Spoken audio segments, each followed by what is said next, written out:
নমস্কার, শুভ সকাল বন্ধুরা।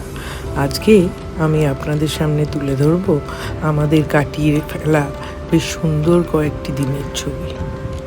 কিছুদিন আগে আমরা বেড়াতে গেছিলাম এক জায়গায়। সেইখানে কিভাবে আমরা আনন্দে দিনটা কাটালাম বা দিনগুলো কাটালাম তার কিছু ছবি আগামী কিছু পর্বে আপনারা দেখতে পাবেন। এখানে স্লো মোশনে সুইমিংয়ের কিছু ছবি দিলাম। যদি ভালো লাগে আর এই নীল জল সকালবেলা উঠে দেখতে ভালো লাগে, অবশ্যই আমার চ্যানেলটা সাবস্ক্রাইব করবেন। ধন্যবাদ।